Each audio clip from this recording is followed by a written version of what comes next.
lakana baliya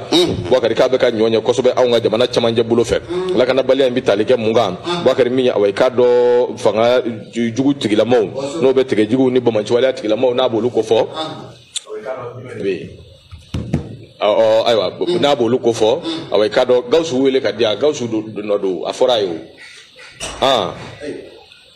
bashite ini jija na mugele ala yani gausu kana bakari awai kado ablay jara ale ajira ka fo minyi bamanci wala tigila ma ku ko ni kembe ka wulika jo ani chesiru bulu da fam bela jele fe o ka wulika jo nu ka chesiri awai kado bela jele be nyani de kufo o de stratigela ni yegela belebele gela minna e awai kado anga mosoro fe min be ne anyana anana de aywa okmana ni yegela belebele alaje favela ina fe gela minno ko ni kera shawbiye kanga awai kado ayuso alaje abukumi kosobe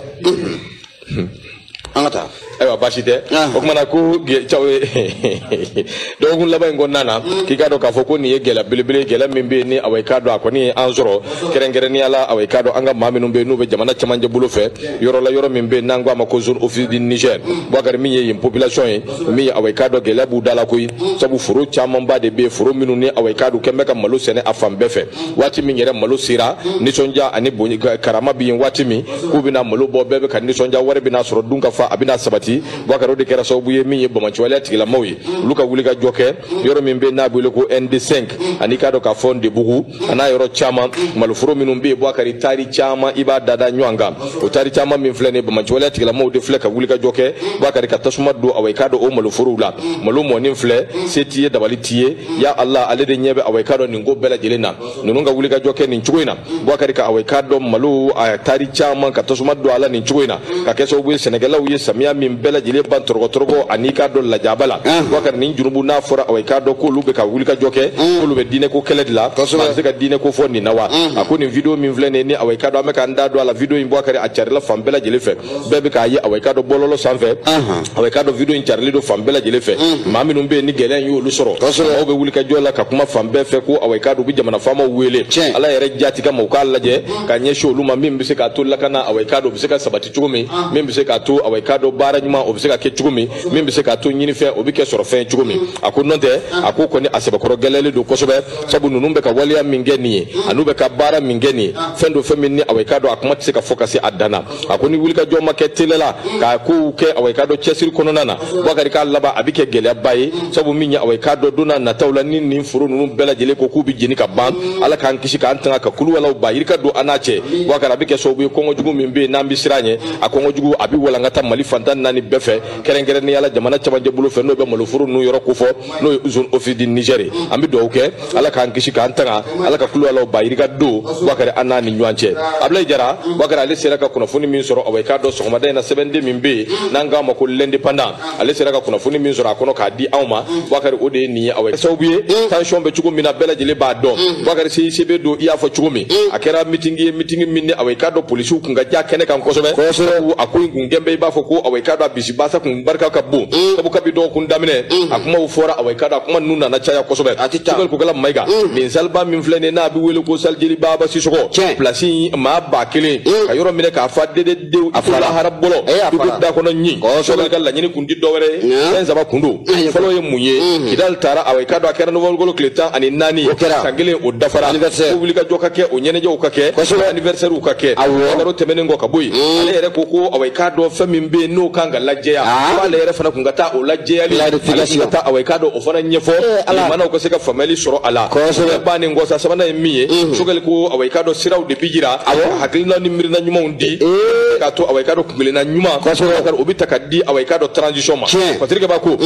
ninja mala hautani mi ngumbe kenen sugal ko gala maiga siga tala awai ka do surasu aye awai ka do se bokoro buruja bu sugal yere awai ka do surasu fini kumbala ni nduni diskuru minta ganga minge bo akari sugal la dala ko la diskuru yere abinyina ko bew agla la diskuru intara ka bla bololo sanve ko laje sugal duna nganya kono nganya fe aye fe mbo da fe minum be ni awai ka do luka bo haklima akari sugal ya jira ka fo te mina kalo klim muga ani woro no 26 mars 2022 akari awai ka do ko bela jele kunganga la tige o de keneka la ka fo transition kalo klim muga ani nani akari o wali yaw de kunganga ke o baraw de kunganga ke transition sanfla awai ka do baraw ka ban nga olu be bali ka bɔ mun galama tɔw y'a ye cogo min na di siraw fɛ tɔw y'a ye cogo min na jabaraniw na tɔw y'a ŋunuŋunu kuma mɛn cogo min ale yɛrɛ ka gouvernement a n'ale yɛrɛ olu fana y'a mɛn o cogo in de la a yira k'a fɔ min ye awɛ ka dɔ kalataw ye bɔra u dɔgɔkɔrɔ maka nin ko in ye maaw kamana gan ko ye sabu n'i ye jateminɛ kɛ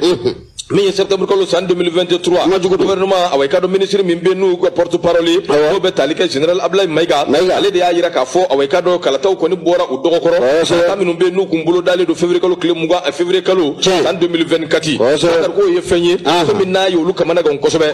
maa bɛ se ka da o la wa an bɛɛ ka jɛ ka ko bolo da ɲɔgɔn fɛ k'a fixe ka n'a ye dɔ ka na i sigi tentɔ ka bɔ a dɔgɔkɔrɔ wakari k'i k'a dɔn a bɛ maa kamana guwa o bɛɛ tɛmɛnen kɔ ka bɔ yen autorité indépendante des gestions des élections o bɛ mun kofɔ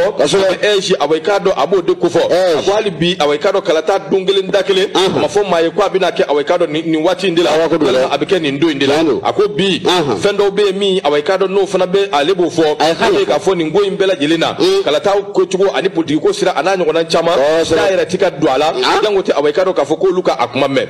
Sogol Kaka Mayiga a ye kuma caman fɔ koyi a y'a yira k'a fɔ min ye awɛ k'a dɔn nin ko in kɔni ye fɛn min bɛ maa kamana guwa ko awɛ k'a dɔn an bɛ gɛlɛya min kɔnɔ bi gɛlɛya in siga t'a la maa yɛrɛ t'a dɔn nin ko in a bɛna ban waati min na ko an bɛ don min na i ko bi waati dɔ kuma sera min ye fasodenw ye u ka a dɔn u kan k'u yɛrɛ minɛ cogo min na u kan k'u yɛrɛ bila boloda min fɛ waati dɔ kuma sera u k'o dɔn a ko fɛn fɛn bɛ ka kɛ nin waati in na wakari a bɛɛ dibidibini ko de ye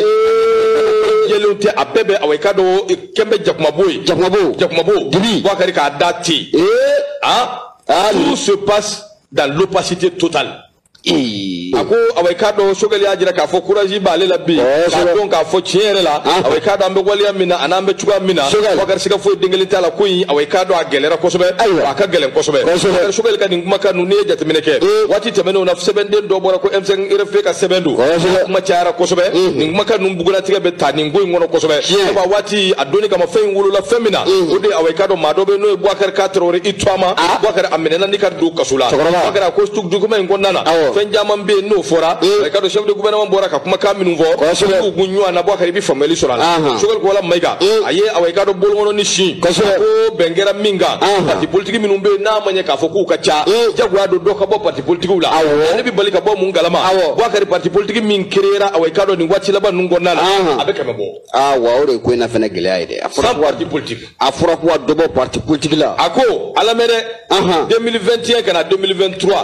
o tɛ san 2 san 3 jate ya parti politique kɛmɛ o de créera o taara fara joli kan ye mais k'a daminɛ 91 ka na se 2021 na